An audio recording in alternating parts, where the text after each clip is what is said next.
Salut à tous, c'est Axel de testmobile.fr. Si vous nous suivez depuis un certain temps, je pense que vous savez que mon clavier préféré sous Android, c'est SwiftKey. SwiftKey qui est un clavier tiers qui peut remplacer du coup votre clavier par défaut sur votre terminal Android. Et cette application qui coûte 3 € sur le Play Store dans sa version complète vient de passer en version 4.3. Alors, si je fais une vidéo pour cette mise à jour, c'est parce qu'elle comporte quelques petits ajustements que je trouve très sympathiques et que je voulais vous présenter très rapidement. Donc ça, c'est la version de base, on va dire la version classique, avec un thème que j'ai choisi moi, qui n'est pas celui proposé dès l'installation du système. Donc juste pour rappel, hein, vous commencez à taper « Salut les amis » si vous voulez. Donc là, je suis sur un G2, hein, pour ceux qui n'ont pas remarqué. Et les amis, avec des propositions, je peux tracer des lignes, ce genre de trucs.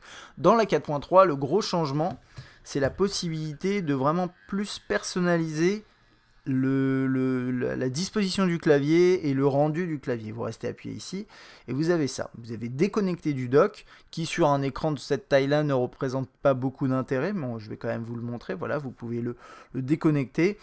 Et bon, c'est vrai que je trouve pas ça très intéressant, mais ça peut être potentiellement pratique si voilà, vous avez des interfaces qui fonctionnent différemment que l'interface ici SMS. Vous pouvez très bien mettre le clavier en haut pour taper en bas, ce genre de choses. Bien sûr, ça fonctionne également quand vous êtes en paysage, mais les deux dispositions sont pas les mêmes. C'est-à-dire que quand vous configurez une disposition en portrait, elle ne sera pas forcément valide en paysage, il faudra aussi la changer. Ce qui est sympa en fait dans ce système-là, c'est que vous pouvez avoir deux dispositions configurées pour un mode et l'autre. Donc vous avez ce truc-là, hop, je peux très bien le reconnecter au dock.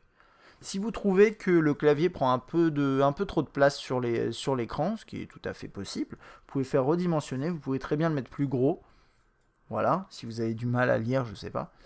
Vous avez besoin de plus grosses touches et vous pouvez également le diminuer en taille. Typiquement là, c'est le plus petit possible et vous voyez que là, en termes d'espace disponible, le clavier prend cette place là et vous avez tout ça disponible. Après pour l'interface c'est quand même vachement sympa dans la mesure en plus où avec la correction ça marche plutôt bien je pense. Salut les amis, ça va, oups, bon ça marche plutôt mal, c'est moi qui marche mal. Ça va, on va au cinéma, je ne sais pas trop quoi, cinéma. C'est vrai que ça demande un petit coup de main mais enfin ça demande à être pris en main on va dire.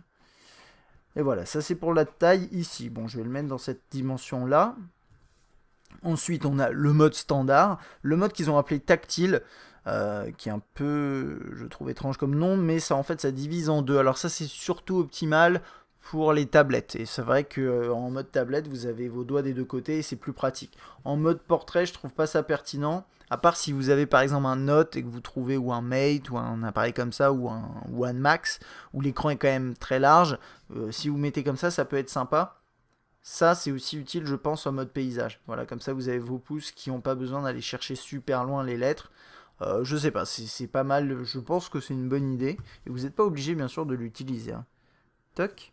Et vous avez le mode compact, le fameux mode compact qui permet tout simplement de basculer d'un côté comme de l'autre. C'est un truc qu'on trouve sur pas mal d'appareils, d'ailleurs dont celui-ci, si je ne me trompe pas, dès la sortie de la boîte, mais qu'on a ici maintenant avec SwiftKey, qui devient à mon avis de plus en plus pratique grâce à ce genre de petites fonctionnalités. Et puis bien sûr après vous avez toujours les thèmes, et les thèmes vous en avez maintenant toute une ribambelle au lot.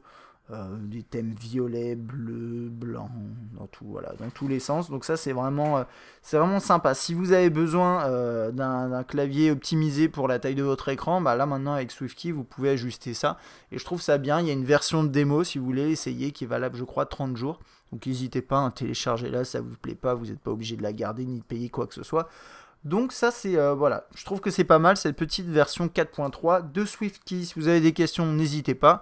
Et moi je vous dis à bientôt.